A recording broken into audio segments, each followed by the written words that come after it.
Hello, everybody, and I would like to thank my wonderful subscribers. Hello, everybody, and welcome to part 2 of 4 Unsettling True Night Shift Horror Stories. Last time, we had one at a convenience store, where somebody kept calling the storyteller. And in this one, we had a bartender who, there were, sleepy patrons who wanted her to come outside with them. They were both very good, but now it is time to hear stories 3 and 4. This one was by Jeremy, and let's get into it right now. Jeremy, what happened to you, baby? I used to work the night shift at a gas station / convenience store off a quiet stretch of highway. Okay. I say used to because after what happened to me a few months ago, I won't work the night shift again. Okay. It's a small station, the kind that barely gets any business once it gets late. Most of my shift was spent restocking shelves, wiping down counters, and occasionally ringing up a trucker or traveler passing through. I remember the whole thing vividly. It was just past 2:30 in the morning. By then, even the truckers had mostly dried up, and I was left with basically nothing to do. I scrolled mindlessly on my phone. Not what I would do. At one point, I stepped outside for some air, rubbing my hands together against the cold. I exhaled a few times, watching my breath disappear in the cold. Oh, it must have been really cold. That didn't happen unless it's really cold. The dark stretch of trees beyond. The neon sign flickered faintly, and I remember it being hazy out, like you could literally see the moisture in the air. Damn. Even with the highway not too far off, it was pretty silent out there. Can we talk about the footage? It is really good. I noticed something move out of the corner of my eye. Oh, you have to look at it. I whipped my head around and realized there was a person standing behind one of the pumps. No. How had I not noticed him earlier? That's not the He was wearing a dark red hoodie with a hood up, and he had both hands shoved in his pockets. That's creepy. There wasn't a car in sight, so that's even creepier. Up. The only thing was, he didn't seem to be heading towards the store either. Yeah. He was just standing there, half turned toward the store, like he was watching me. At first, I figured maybe he was waiting for someone. But something about the way he moved rubbed me the wrong way. He was kind of shuffling about in this circular pattern. I entered the store, but made sure to keep an eye on him through the glass. I kept track of him while pretending not to. I would lock the door and pick him up or something. But after a few minutes, he started walking toward the door. No. Slow at first, then suddenly pushing inside like he'd made up his mind all at once. Oh, wow. He walked up to the counter, but didn't say anything right away. Just stared at me like he was sizing me up. No. Then, in a rushed, almost rehearsed way, he muttered that his car had broken down just before the pumps. He said he needed a jump, or maybe just a little gas. What, and you took all that time to figure out what to do? Just to come in here and tell me about your problem? To get to the next town. I was literally shocked. Yeah. He wasn't even trying to make his story believable. Yeah. Like, I couldn't believe he actually expected me to buy his BS story. He definitely I offered to call a tow truck instead. No, he said, too quick, shaking his head. He just needed a flashlight, maybe some help checking under the hood. Oh, no, I'm not coming out of here. That much was true. The way he spoke, the way he watched my reaction, it felt like a test. To be fair, though, people walking into gas stations at that hour are usually a little strange. And I started wondering whether he actually needed help and was just an odd person or on something. No. I asked him where his car was parked. He would have been okay with the tow truck if he was truly desperate. Just beyond the highway entrance. You're not gonna follow him. But then he pointed at the monitor behind me. What? I turned to look at the screen, and to my surprise, there actually was a car parked out there. Okay. I thought to myself, oh crap, maybe this guy really does need help. Okay. But have you considered this? All he would have had to do to make that happen is he would just have to find the camera, park his car in front of it, exit his car, and walk over here, and boom, he just made up fake evidence about his real car. Just because it's out there doesn't mean that it's his. And it doesn't mean that his car is actually broken at all. And that's when it hit me. What? I had literally just been outside. Yeah. And I would have remembered a car parked out there. Oh, see? I glanced back at the monitor and saw the slightest movement near the car's back bumper. Someone was crouching just out of view. A cold wave of dread hit me. Yeah. I forced a casual smile and agreed to help the guy, but not before telling him I needed to grab my phone from the back office. Okay. I turned slowly, not wanting to spook him. But the second I was out of his direct sight, I slammed my hand onto the emergency panic button under the counter. Yeah! The alarm went off instantly, screeching through the store. I expected him to attack me, but what he did instead was even more unsettling. What did he do? His nervous energy disappeared. No more fake urgency, no more shifting from foot to foot. He actually relaxed. Oh. His whole body language shifted. Into what? Smiled. Not a panic smile. Not an embarrassed one either. A calm one? A slow, knowing grin. Like he had all the time in the world. Like this was amusing to him. What? I was in shock. I didn't even have time to get physical with him. In one fluid motion, he turned and bolted. I ran to the monitors just in time to see both of them take off. Okay. Not toward the car, but into the woods behind the station. So he was a coward. The car just sat there, engine off, headlights off. No one inside. By the time the police arrived, it was exactly as I saw it. The car was still there, but the men were gone. Okay, so maybe it wasn't there. No sign of them anywhere. And then one of the officers pointed something out. What? Something I hadn't noticed before. Oh, no. The front passenger door was open. Oh. There had been a third person inside the whole time. The police took my statement down. I turned over the surveillance footage. Good, that was that. Good. Anything came of it? They followed up with me. They had the car towed and ran the plates. Yeah? Turned out it had been reported stolen nearly a week earlier. Okay. Over 100 miles away. That's good. No one had come forward to claim it. No reports of missing persons. No other crimes linked to it. Just an abandoned vehicle in the middle of nowhere with no explanation. That was months ago, and still nothing. I don't know why convenience stores are such popular targets, but I can't say... They're isolated. Think about it. It's a tiny store. At night, it's almost empty. You can find them on the road. They are the perfect place. They're so... Also, depending on where they are, in the desert or whatever, they can also be pretty far away from people. So, any way you slice it, convenience stores are pretty great targets because, they're far away, they're isolated. Usually they have a night shift where most crimes can happen. All sorts of reasons. And, usually a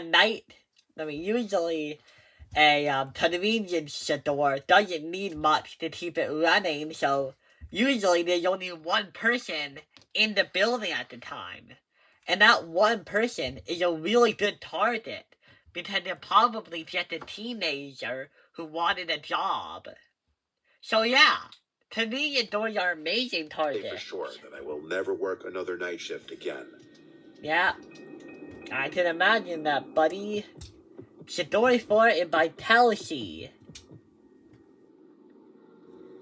This happened a couple weeks ago. Oh, I worked the night shift at Walmart. It's not the worst job in the world, but after a while, it starts to feel like you're just floating through time.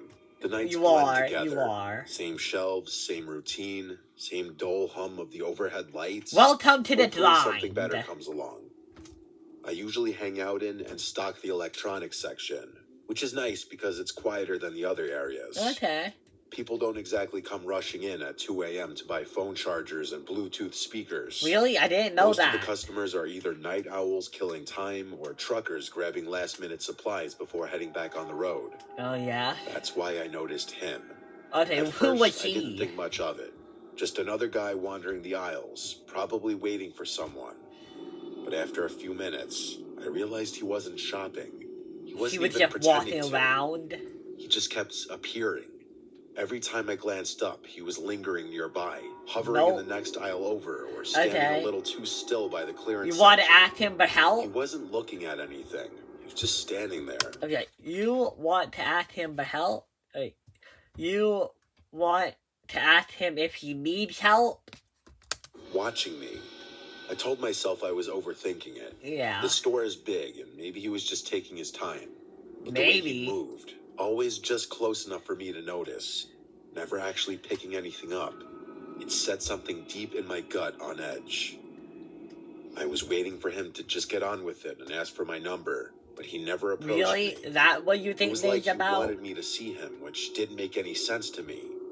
I went to radio someone about it, but realized that the batteries in my radio must have been dead because it wasn't working. Oh. Eventually, I started debating whether I should go find a manager when I felt a hand wrap around my arm. Oh my god! I nearly jumped out of my skin, but before I could react, a woman's voice rang out loud. What? Friendly, overly familiar. Oh. She exclaimed, "There you are," before going on a little spiel about how she had been looking all over for me. Oh. I turned, completely thrown off, and saw a woman I had never seen before in my life. Oh, wait, I think I know what's happening. You know those situations where, like, a person pretends to know other people? That way, it's like, oh, I have a group of people here who I know. So, yeah, you can't touch me. Like, usually kids will do it and be like, hey, mom, hey, dad. Yeah. So I hope that what she's doing, I hope this woman isn't a part of the plan. She was smiling, her grip firm on my arm, like we were old friends reuniting. Yeah. Before I could say anything, she leaned in and whispered, her tone dropping to something low and urgent. Help me. That guy's been recording you. Follow me. My stomach dropped. I turned my head slightly, just enough to glance back. The man was still there. I didn't believe it. Now, he wasn't even pretending to browse. He was staring right at me. A cold wave of fear crept over me. I'm kind of worried that this woman is a part of it now. The way she grabbed my arm, the way she spoke so loud and casually, like we were two old friends reuniting. You said that already. I was beyond grateful that someone had realized what was going on and put herself in an uncomfortable position just to help me. She kept up the act as we walked, rambling about something, maybe a trip she had taken, maybe an inside joke we supposedly shared. I barely processed the words. Yeah, no, they don't matter. It's an act. It's an act. Been recording me? That was creepy as hell. I wanted to know if he was still following us, but I couldn't muster the courage to turn around just yet. No, just rely on the woman. Aisles, moving fast. I barely noticed where we were going. Where? Only that we were going, that the distance between me and that man was growing. In all honesty, I was kind of expecting her to quit the pretending to know me at some point. No. She kept it up. At one point, it was getting a little uncomfortable, so I glanced behind me, and to my relief, that man was no longer following. Okay, but then why is he keeping it up? Me forward, though. I told her that we were good now, and that we should probably go find my manager, but she just squeezed my arm tighter, telling me that he was lurking somewhere. No! I thought to myself, so what? What's he gonna do in a store full of employees? Okay, she's a part of it. I'm not gonna believe that these two crazy people are a part of the same thing. Obviously, the man is creepy, and he's been looking at her the whole time. This woman is creepy because she's taking advantage of that, and she's using it to, like, pull her along and take her where she wants to take her. So either they're working together, or this is the most unlucky day you've ever had. I was obviously worried at first because no one was around. But now that I wasn't alone, I started realizing that there wasn't much of a point in being scared anymore. Yeah. I told her this, but she continued moving. No. I told her I was serious and planted my feet, twisting my arm slightly to loosen her grip. You can let go now, I said, but she didn't. Yeah. She smiled at me. She's not the good guy. Come on, just a little further, she said, basically tugging me. Why? What's gonna happen if I go a little further? The store was basically dead. We had moved past the registers, past the self-checkout, past the aisles that saw the most foot traffic. Are we the most alone? The warehouse section loomed ahead, dimly lit and nearly empty. Beyond that was the side exit, the one without cameras. No! The one employees used for loading shipments. Yeah. That's when it dawned on me. She was leading me straight to the exit. Yeah. I didn't think. I screamed for help as I yanked my arm free of her grasp with all my might. Hit her. She lost her grip just enough for me to pull free. Good. Run. I didn't waste another second. I turned and ran toward the front of the store. As I fled, she yelled out something behind me. What is it? She yelled for me to come back, followed by my name, which I hadn't given her. Oh. I kept running until she I saw knows one of my coworkers who was running toward me, most likely reacting to my screaming. I told him to call security, which he promptly did. That woman was long gone, though. By the time I told my story to the security guards, that woman and that man were nowhere in sight. They were working together. They reviewed the security footage, and just as I suspected, the woman and man walked into the store together. Okay. She had been with him the entire time. The man's face was clear as day in one of the frames, but hers was always turned away. I had a feeling she was the mastermind behind the whole thing. Really? So I was infuriated that the cameras hadn't picked her face up. Well, you get one, you might get the other. The police got involved, and the whole thing went down as a failed abduction attempt. Good. I'm still waiting for a resolution about it. I forgot that man should definitely be easy to track down, given his face was caught on camera. Yeah. I have no idea how that woman knew my name. That's what terrifies me the most. You were the target all along. Those people hadn't just picked me at random. I was a direct target. Wait. You worked at Walmart, right? Doesn't Walmart make you wear name tags, or do you not have to do that anymore? Because I always thought that people who worked at these kinds of places had to have name tags on. So I'm assuming that you probably didn't have one on, because otherwise it wouldn't be a mystery how she knew your name. So I'm assuming that you were probably always the target. From the very beginning. And that is horrifying. Which one is my favorite out of these two? What was the first one? Oh, the bar one. No, wait, it wasn't the bar one. It was this one. It was the one about the convenience store. Oh, I'm gonna be honest. I like this one more. It had a bit more gravitas to it. It actually had a bit of a twist to it. You think, oh, the man is the sleepy one. The woman comes over and she's here to rescue our protagonist. But no, they're both in on it. It does make me wonder what she was about to do if she managed to get you where she wanted you. Was she gonna take you outside? And then what? Was she gonna just beat you unconscious? Was she that confident in her physical ability? Because clearly, you were able to get the upper hand and run away. But, what about the man? Was he planning to meet you guys outside? Or was there somebody else? What if there was another person who was waiting outside for you guys? But, this was a pretty good video. Not much else to say. And I hope to see you guys next time. Bye.